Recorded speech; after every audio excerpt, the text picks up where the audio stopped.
Let's face it, the gaming world is weird. Hi folks, it's Falcon, and today on GameRanks, the weirdest gaming stories of April 2018.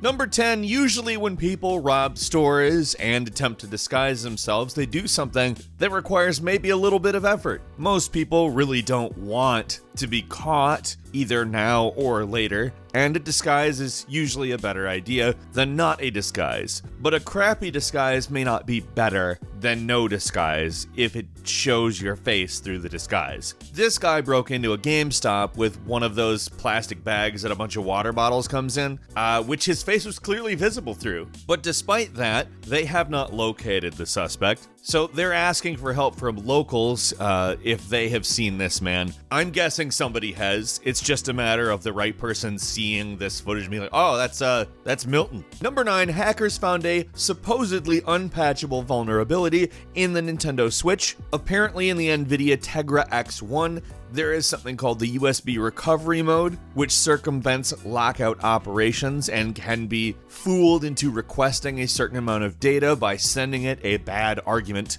or a bad length argument. I'm not going to pretend that I am a hacker and understand these things, but it's supposedly unpatchable entirely due to the fact that it is a hardware exploit that actually goes into the Nintendo Switch, doesn't require any soldering, and essentially works by shorting out a couple of pins. Supposedly this makes a Linux install possible, which would mean you'd be able to put the Dolphin emulator on it, which would be cool on account playing a lot of different older Nintendo games without having to buy them on the virtual console and actually having graphical upgrades as well. Remember, the Dolphin upscales pretty well. You didn't hear that from me though. I don't know, it's awesome. But it can also mess up the voltage for the Switch and totally screw the thing up, so be very careful with this if you happen to start messing with it. Number 8, Epic Games keeps trying to hire back employees from Cliffy B's Boss Keep Productions. Cliff Bleszinski, of course, is a former employee of Epic and is apparently locked in an ongoing war for his own employees. Cliffy B's a great developer, honestly. He's come up with some awesome ideas through the years, but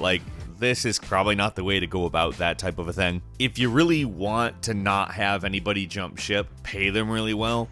That's the way to do it. That's not to say he doesn't pay his employees well, because he does have employees at this point who don't go to Epic, but if that is what you're worried about, man, there's a really easy fix. Number 7, a teen in North Virginia used his Make-A-Wish Foundation wish to help other young cancer patients, and this is actually completely amazing. Make-A-Wish Mid-Atlantic Division granted Timothy Bourbeau's wish to donate more than 20 PlayStations to the Pediatric Hematology and Oncology Unit of the hospital that he had spent so much time in Inova Fairfax Hospital. I mean, this is the equivalent of wishing away poverty or hunger or war when you get the magic lamp and the genie comes out. It's objectively speaking the right thing to do. What a good thing on Timothy's part. Number 6, a new kind of ransomware, which if you're unaware of what ransomware is, first, I envy you. Second, it's a kind of virus that locks all of your files until you perform a specific action, usually paying the creators of the ransomware a sum of money.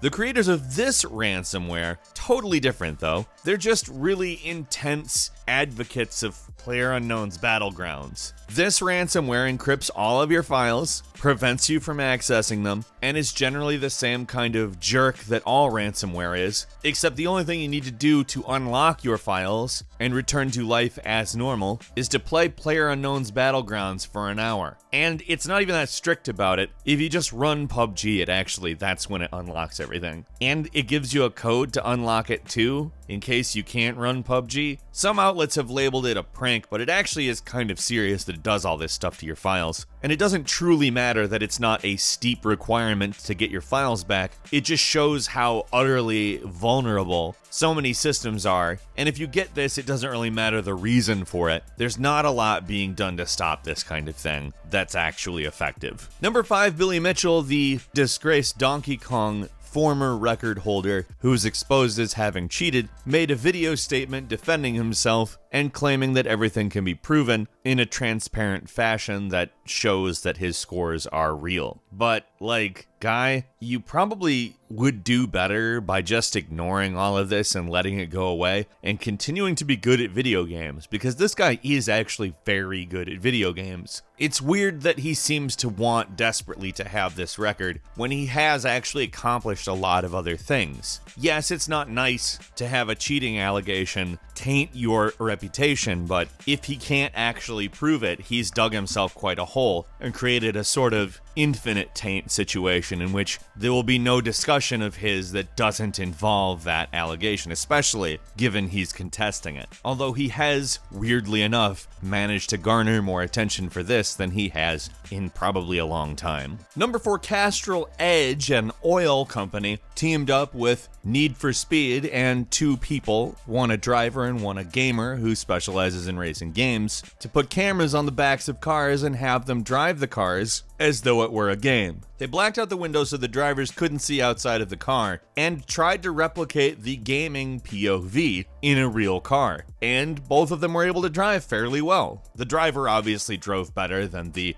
gamer on account, regardless of what view you're driving from, it's still a real car, and a driver has more experience with how the real car acts in the real landscape. But still, I mean, as far as publicity stunts go, this is a pretty cool one. Although it had to be super weird for the driver. Number 3, Minecraft players were getting messages like, "You are nailed, buy a new computer, this is a POS," or "You have maxed your internet usage for a lifetime," as their computers were formatting their files and generally not doing what they're supposed to do, when a couple of Minecraft skins that were infected with a virus actually made it to the official Minecraft servers. About 50,000 players were actually affected by this, which sounds like a lot, but considering there's tens of millions of people playing Minecraft at all times, it starts to sound a little bit less like a terrible infection. Microsoft and Mojang have apparently fixed the issue and will be putting more effort to prevention in the future, but still, be careful. Number 2, a city in Panama made a hotel suite that is primarily just a gaming room.